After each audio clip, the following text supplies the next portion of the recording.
Welcome back to another episode of Infidelity Tales Lab. We're thankful for your continued viewership. Before we begin, tell us, where in the world are you watching from? We love knowing our global reach. Now, let's dive into today's story. Chapter 1. Cracks in Paradise. Derek Thompson stood at his kitchen window, watching the morning sun cast long shadows across his manicured lawn. At 38, he possessed the kind of quiet intensity that made people instinctively step aside when he walked through a room. His military bearing, earned through 8 years as a Marine Corps reconnaissance specialist, had never quite left him, even after transitioning into civilian life as a successful construction contractor. The house around him represented everything he'd worked for, a 2-story colonial in Riverside Heights, complete with white picket fence and the promise of the American dream. He'd built this life brick by brick, sacrifice by sacrifice, believing he was creating something permanent for his family. Lauren, his wife of 7 years, had left 2 days ago for what she called a critical business conference in Chicago. Her marketing firm, she'd explained with that practice smile, needed her to secure a major client. Derek had nodded, kissed her goodbye, and promised to take good care of their 5-year-old daughter, Emma. But something felt different this time. Lauren had been distant for months, her phone always face down, her explanations for late nights becoming increasingly elaborate. Derek's instincts, honed by years of reading dangerous situations, whispered that something was wrong. "Daddy," Emma's small voice broke his reverie. She stood in the doorway wearing her favorite purple pajamas, her dark hair tousled from sleep. But there was something in her posture, a hesitancy that struck Derek as unusual. "Morning, princess," Derek said, kneeling to her level. "How about we make pancakes for breakfast?" Emma's eyes widened with something that looked like surprise, then quickly lowered. Am I allowed to have pancakes?" The question hit Derek like a physical blow. Allowed? What 5-year-old asked if they were allowed to eat breakfast? "Of course you are, sweetheart. You can have whatever you want." Emma's lip trembled. "Mommy says I can only eat when I'm good. I've been bad lately." Derek's blood turned to ice. His daughter, his precious little girl, had been conditioned to question her right to food. The implications crashed over him like a tsunami, and for a moment, the careful control he'd maintained over his emotions threatened to shatter. "Emma, honey," Derek said, his voice steady despite the rage building in his chest. "You are always good. Always. And you can always eat. Do you understand me?" She nodded uncertainly, and Derek pulled her into his arms, his mind already racing. If Lauren was denying their daughter food as punishment, what else had been happening in his absence? His job required him to work long hours, often leaving early and returning after Emma's bedtime. He trusted Lauren completely. That trust, he was beginning to realize, might have been the biggest mistake of his life. The next hour passed in a blur of pancakes and gentle questions. Derek learned that Emma had been eating dinner alone in her room most nights, that she'd been told she was too loud and too messy for family meals. She spoke of timeouts that lasted for hours, of being told she was disappointing, of feeling like she had earned basic affection. Each revelation struck Derek like a hammer blow. The woman he'd married, the woman he'd built this life with, had been systematically breaking down their daughter's spirit. And he'd been oblivious, working himself into the ground to provide for a family that was being destroyed from within. As Emma finally relaxed enough to giggle at his silly voices during breakfast, Derek made 2 silent promises. First, he would protect his daughter from any further harm. Second, he would find out exactly what Lauren was hiding. Derek Thompson had never been a man who forgave betrayal. And if his growing suspicions were correct, Lauren was about to discover just how ruthless he could be. Chapter 2. Beneath the Surface. That afternoon, while Emma napped, Derek began his investigation. 20 years of military training and 15 years of running his own business had taught him patience and thoroughness. He started with Lauren's home office, a pristine space that she'd always insisted was off-limits. The locked filing cabinet yielded to his skills within minutes. Inside, he found bank statements for an account he'd never seen before. The deposits were modest, but regular, $500 here, $300 there, and they'd been going on for 8 months. But it was the accompanying receipts that made his hands clench into fists. Hotel bills, restaurant charges for 2 people, expensive lingerie purchases from shops Lauren had never mentioned visiting. Derek's phone buzzed with a text from his brother-in-law, Mike. "Hey man, saw Lauren at Rose City's last night with some guy. Thought she was supposed to be in Chicago. Didn't want to interrupt their date, but figured you should know." The message included a grainy photo taken from across the restaurant. Lauren sat at an intimate corner table, her hand covering that of a man Derek didn't recognize. The timestamp showed 8:47 p.m. the previous evening, exactly when she called Derek to complain about her exhausting day of meetings. Derek studied the man's face. Mid-30s, expensive suit, the kind of calculated charm that successful salesmen cultivated.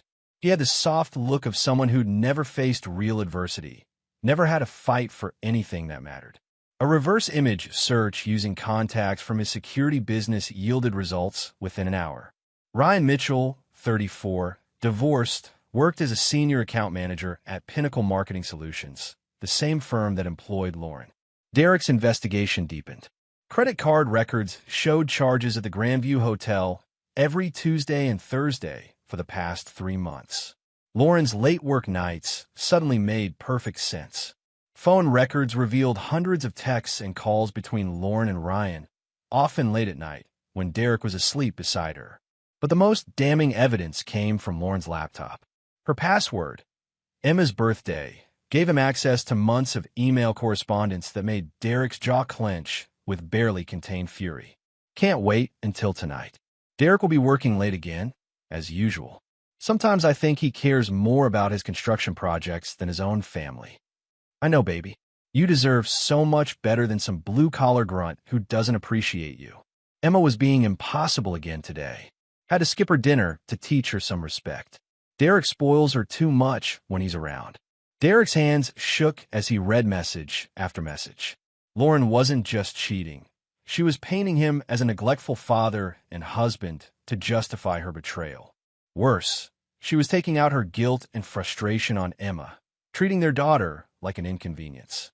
The final email thread, dated just last week, made Derek's blood run cold.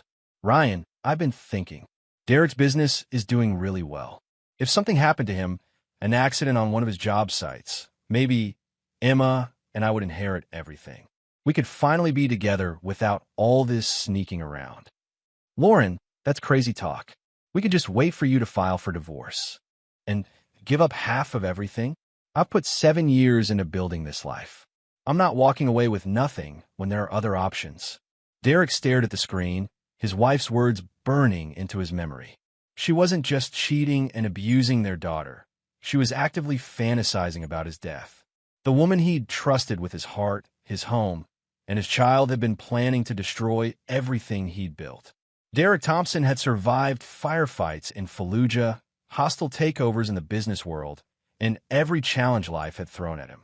But he'd never faced betrayal this complete, this personal.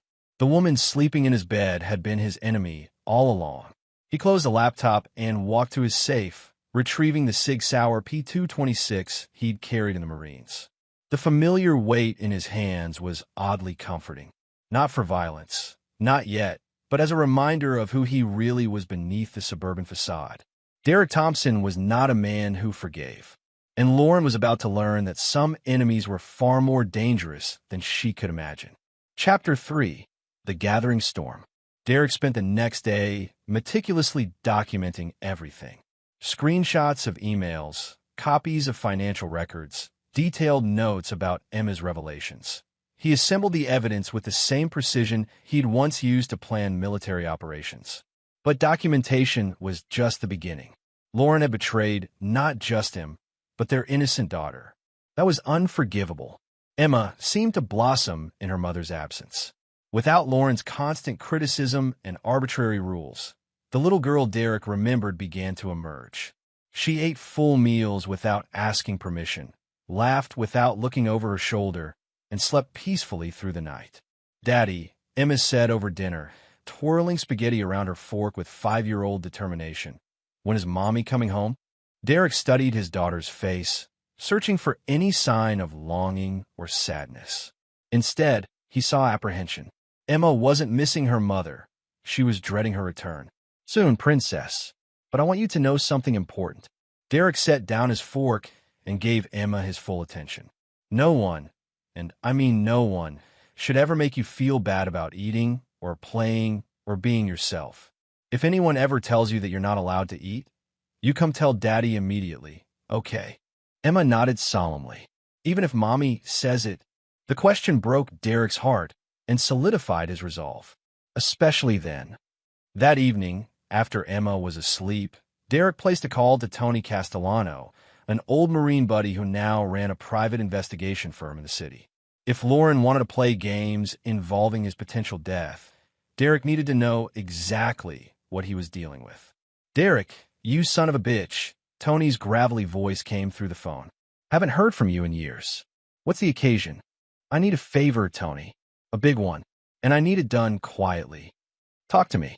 Derek outlined the situation, the affair, the abuse, the veiled threats. Tony listened without interruption, his breathing growing heavier as the details mounted. Jesus, Derek, this is some serious shit. You sure you don't want to just take this to the cops? The cops would file a report and maybe arrange a custody hearing. I need more than that. Derek's voice carried the cold edge that had once made enemy combatants surrender without a fight. I need to know everything about Ryan Mitchell. His finances, his history, his weaknesses. And I need to know if Lauren's serious about these accidents she's fantasizing about. You're talking about some dark territory here, brother. Lauren crossed that line when she started hurting my daughter. Derek stared out his window at the peaceful suburban street, knowing that the tranquility was about to shatter. I'm not looking to do anything I can't live with, but I'm also not going to let this slide. Tony was quiet for a long moment. Give me 48 hours. I'll have everything you need. Thanks, Tony. I won't forget this. Just be careful, Derek. I know that look in your voice. I've seen what happens when you get that look. Derek hung up and poured himself 3 fingers of bourbon, his first drink in 6 months. Lauren would return from her business trip tomorrow evening, full of stories about client meetings and conference sessions. She'd kiss him hello with the same lips that had been on Ryan Mitchell, hug Emma with the same hands that had denied her food. But Derek would be ready. He'd spent his military career learning that the key to victory wasn't superior firepower. It was superior information and the will to act on it. Lauren and Ryan had made their choices. Now, Derek would make his.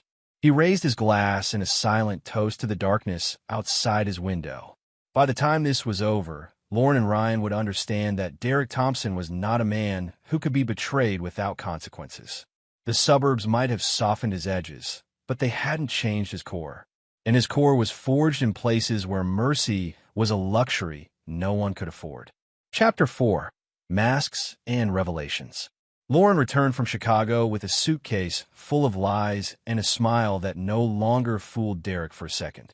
She swept into the house like a whirlwind, dispensing air kisses and fabricated stories about client presentations and networking dinners. I miss you both so much, she declared, though Derek noticed she barely glanced at Emma, who had instinctively moved closer to him upon her mother's arrival. How was the conference? Derek asked, his voice perfectly neutral as he helped with her luggage. Exhausting, but productive. The Hartwell account is practically in the bag. Lauren's practiced enthusiasm felt like nails on a chalkboard. I barely had time to eat, let alone see the city. Derek nodded sympathetically, knowing she'd spent Tuesday night at Rossetti's with Ryan and Wednesday at the Grandview Hotel. Well, you're home now. That's what matters. That evening, Derek watched Lauren slip back into her role as suburban mother with chilling ease. She criticized Emma's table manners, imposed an arbitrarily early bedtime, and re-established the atmosphere of walking on eggshells that had become normal in their house. She's gotten spoiled while I was away, Lauren complained as they cleaned up after dinner. I can tell you've been too lenient with her. Derek bit back his first 3 responses, each of which would have ended their marriage on the spot. Instead, he smiled mildly. She seemed fine to me.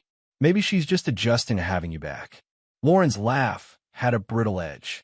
You're too soft, Derek. Emma needs structure, discipline.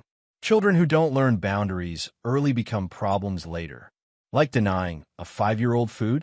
Derek thought, but kept his expression pleasant. I'm sure you know best. His phone buzzed with a text from Tony. Package delivered. Check your email. Derek excused himself to his home office, where Tony's report waited in his encrypted inbox. The contents made Derek's hands clench with barely controlled rage. Ryan Mitchell wasn't just Lauren's affair partner. He was a predator with a pattern. His divorce had been triggered by his ex-wife's discovery of multiple affairs. Before that, he'd been fired from 2 previous jobs for inappropriate relationships with subordinates. He had gambling debts, a cocaine habit, and a history of manipulating vulnerable women. But the most damning information concerned Lauren herself. Tony's investigation had uncovered a previous marriage Derek had never known about, a brief union at 19 that had ended when her first husband discovered her in bed with his best friend.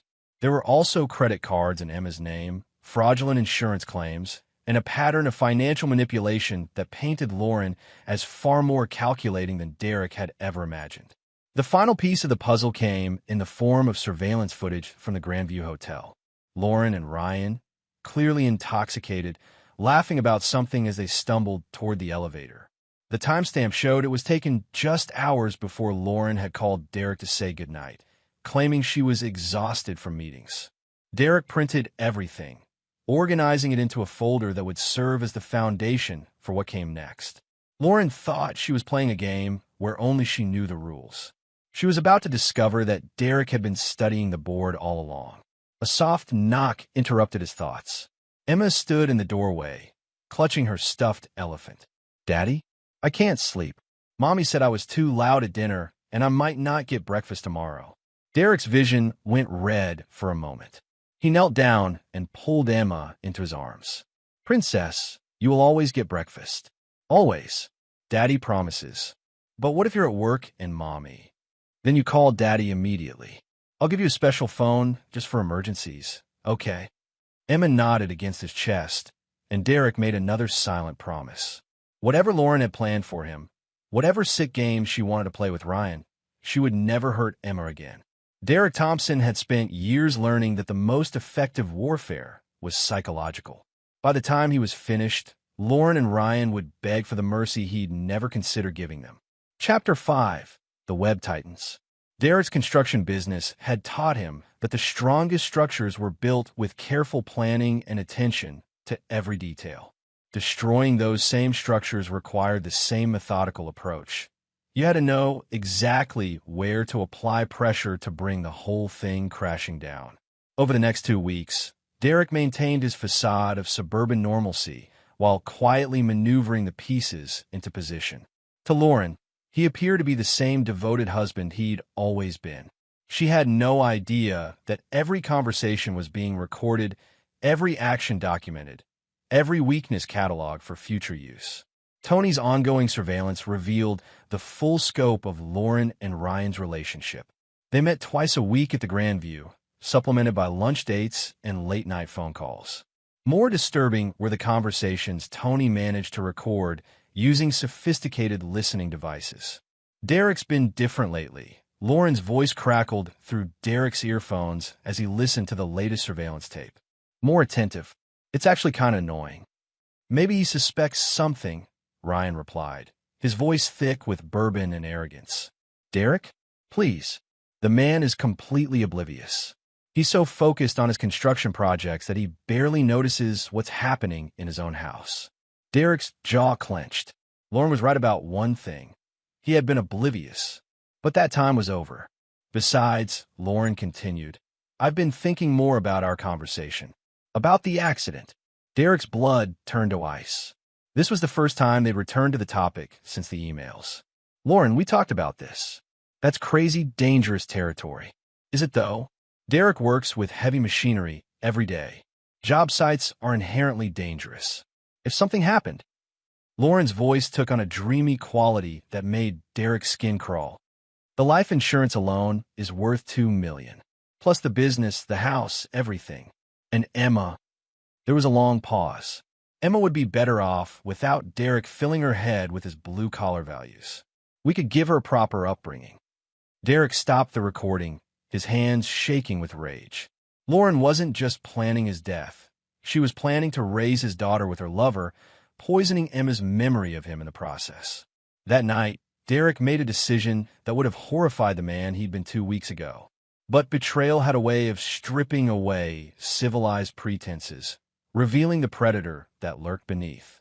Derek had connections from his Marine days, men who transitioned into less conventional careers after their military service. A few carefully placed phone calls put him in touch with Marcus Cole, a former Special Forces operator who now specialized in what he euphemistically called problem-solving. They met at a diner 40 miles outside the city, far from anyone who might recognize Derek. Marcus looked like an accountant, medium height, unremarkable features, the kind of man who disappeared in crowds. But Derek could see the coiled violence in his posture, the watchful eyes that missed nothing. "I hear you have a situation," Marcus said without preamble. Derek slid a flash drive across the table. "Everything's on there. Audio, video, financial records. 2 people who've declared war on my family." Marcus pocketed the drive without looking at it. "What kind of resolution are you looking for?" "I want them destroyed. Not killed, destroyed. I want them to lose everything they value, everything they've built. I want them to understand what it feels like to have their lives torn apart by someone they trusted." Marcus studied Derek's face.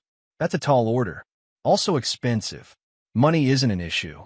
Derek slid an envelope across the table. "Down payment.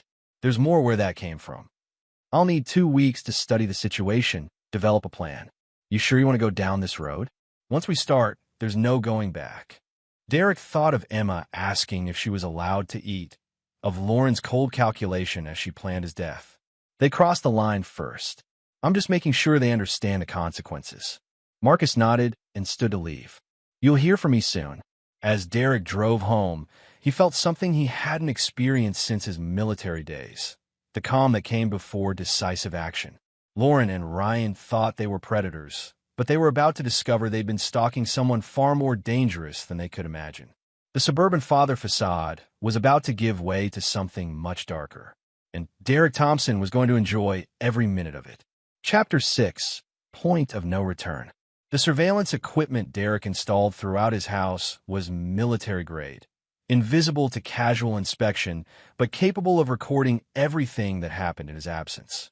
He needed evidence of Lauren's treatment of Emma, but what he captured was worse than he'd imagined.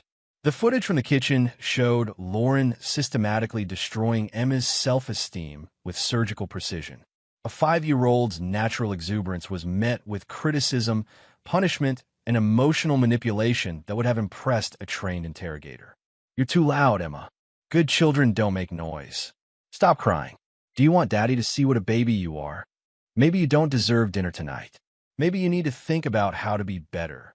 Derek watched his daughter's spirit crumble in real time, saw the moment Emma learned to question her own worth. The rage that built in his chest was unlike anything he'd ever experienced. A cold, calculating fury that demanded not just revenge, but annihilation.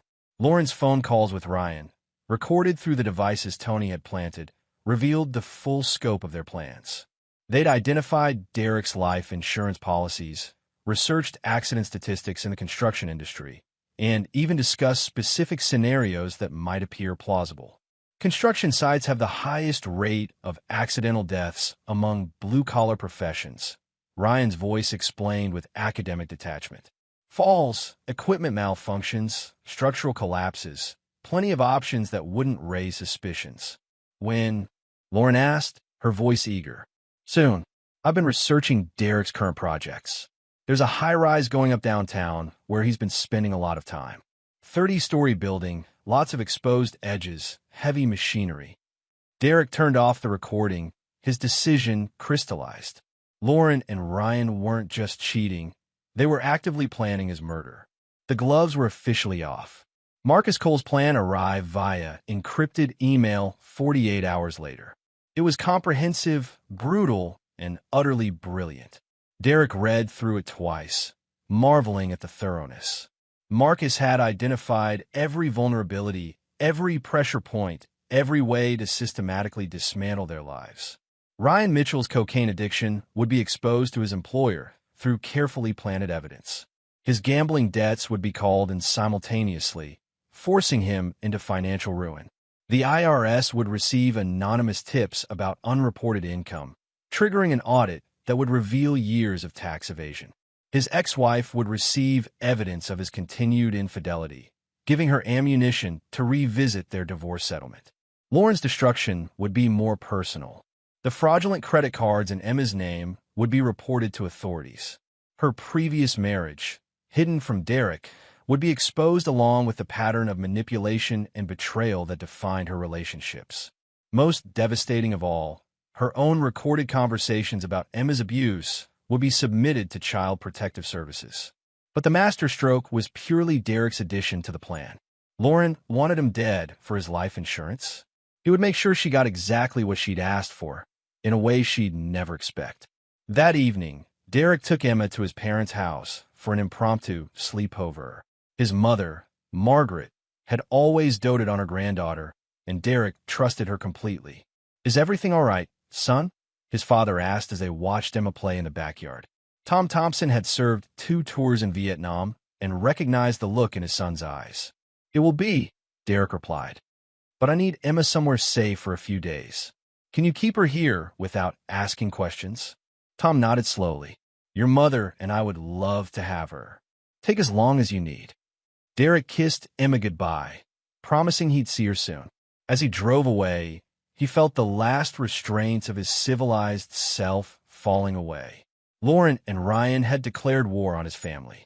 Now, they would learn what happened when you targeted Derek Thompson's child. The suburban father was gone.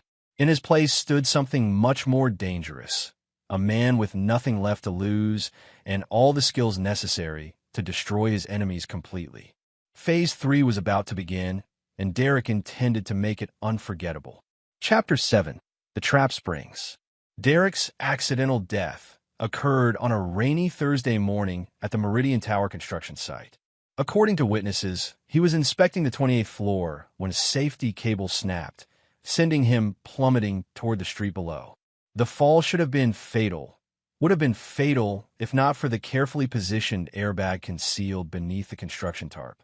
Derek hit the bag hard enough to bruise every bone in his body, but Marcus Cole's planning was flawless. The impact looked devastating from above, and Derek's apparent lifeless form disappearing beneath the tarp sold the illusion completely. Within minutes, he was loaded into an ambulance staffed by Marcus's associates and whisked away to a private medical facility. Lauren received the call at work, Ryan Mitchell sitting beside her as they reviewed marketing projections. Derek watched her reaction through the hidden camera he'd installed at her office, saw the shock that quickly transformed into something else. Calculation.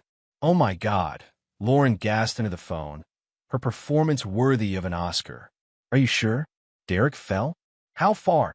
The construction foreman's voice was appropriately shaken. 28 stories, Mrs. Thompson. "I'm sorry. There's no way anyone could survive a fall like that." Lauren's hand flew to her mouth, but Derek could see the wheels turning behind her eyes.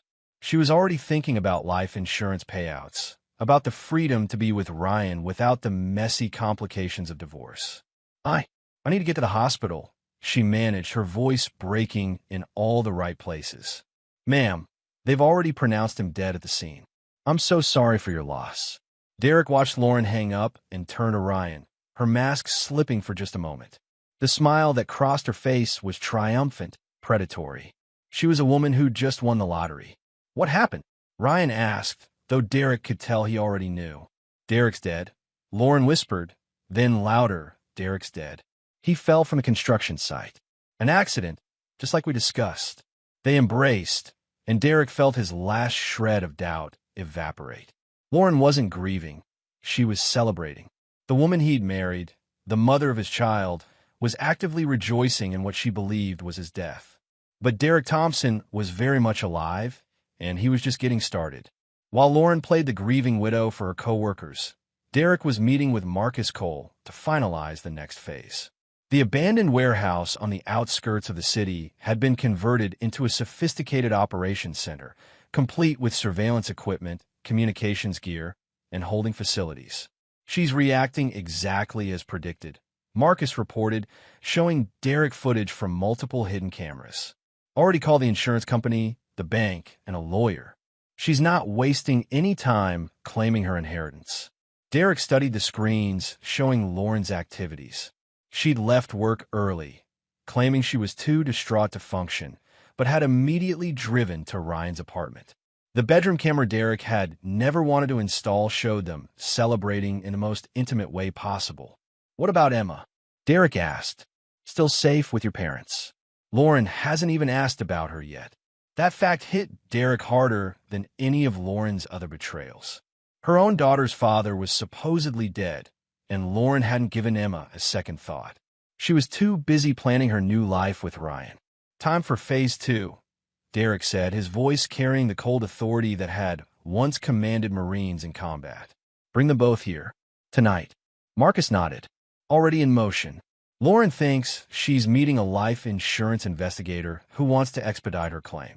Ryan thinks he's meeting a potential client for a lucrative marketing contract. They'll both be here within the hour. Derek checked his equipment one final time. Lauren and Ryan wanted to play deadly games.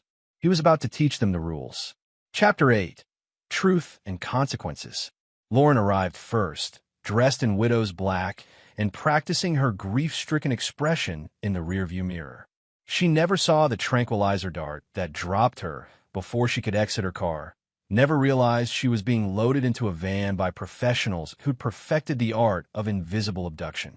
Ryan followed 20 minutes later, his BMW gleaming under the warehouse's security lights. He was unconscious before he reached the entrance, his dreams of inheriting Derek's life cut short by chemical efficiency. When they woke up, Lauren and Ryan found themselves in what looked like abandoned office space. Fluorescent lights, concrete floors, and an unmistakable sense of isolation.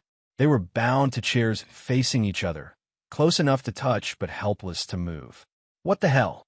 Ryan groaned, his head swimming from the tranquilizer.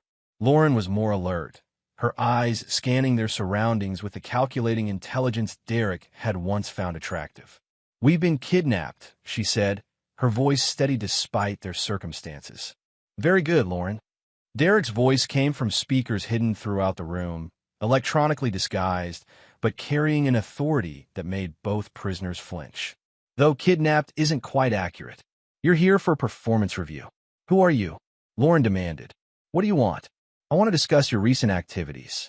Specifically, your celebration of your husband's untimely death."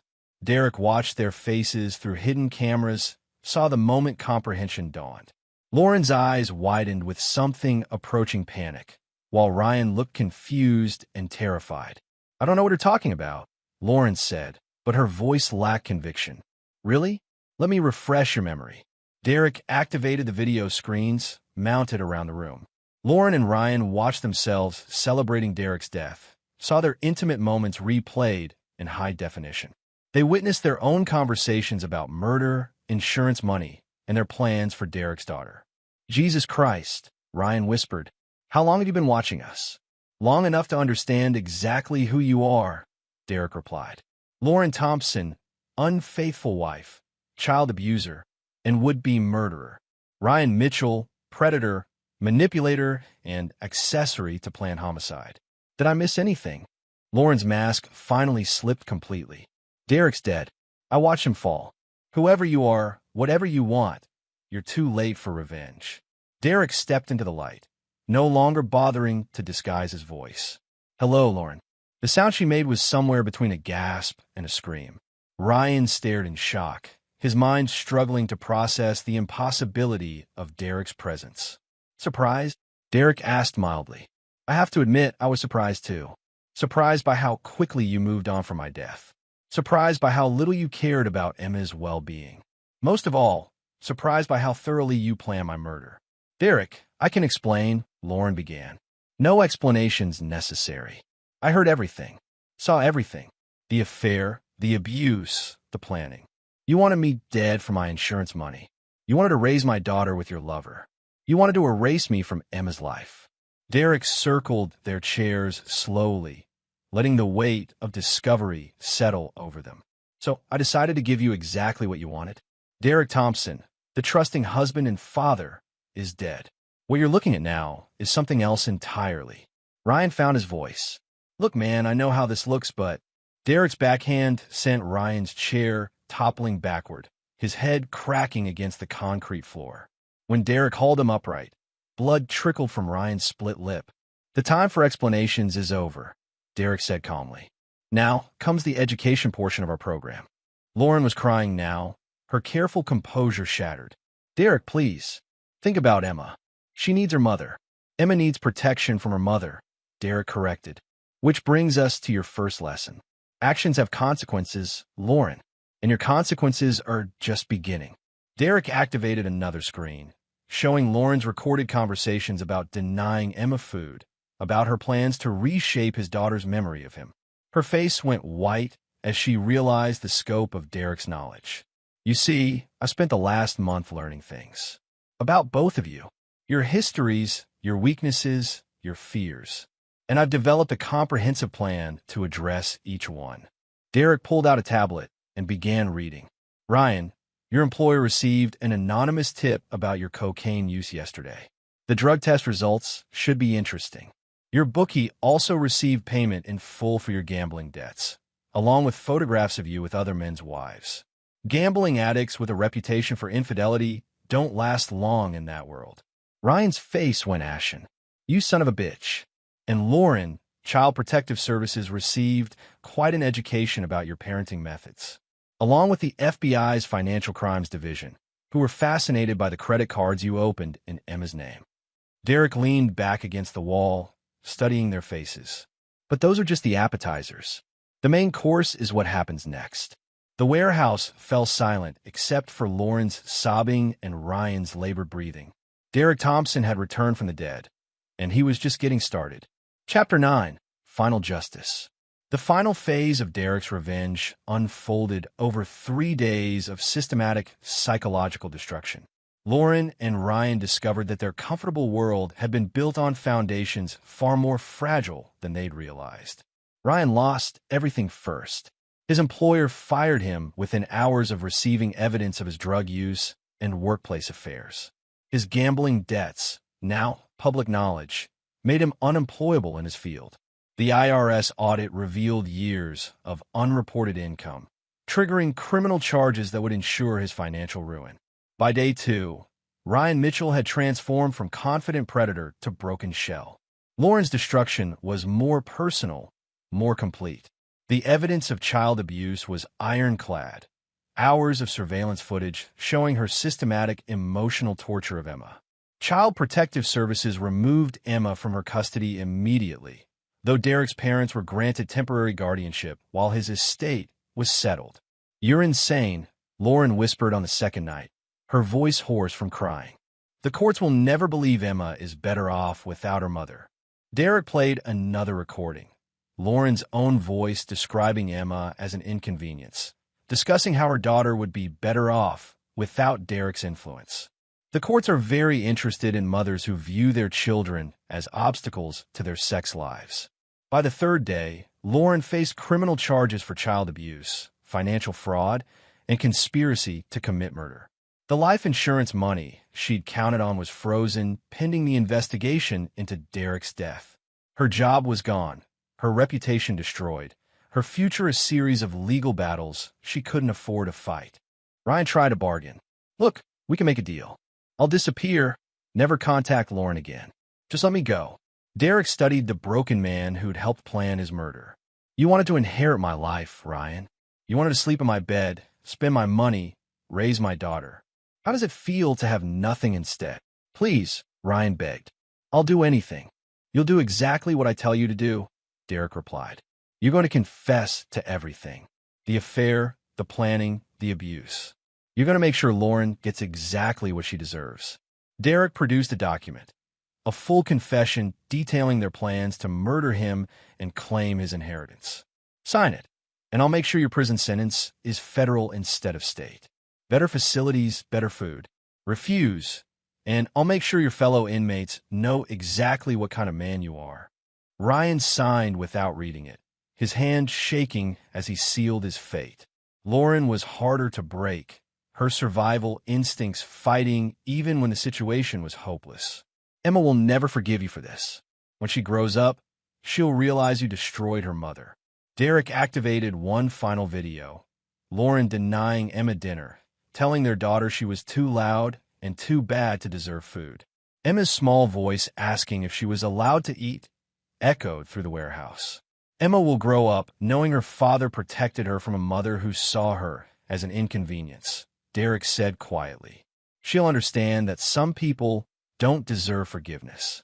Lauren signed her confession through tears, admitting to child abuse, adultery, and conspiracy to commit murder. Her signature was barely legible, but legally binding.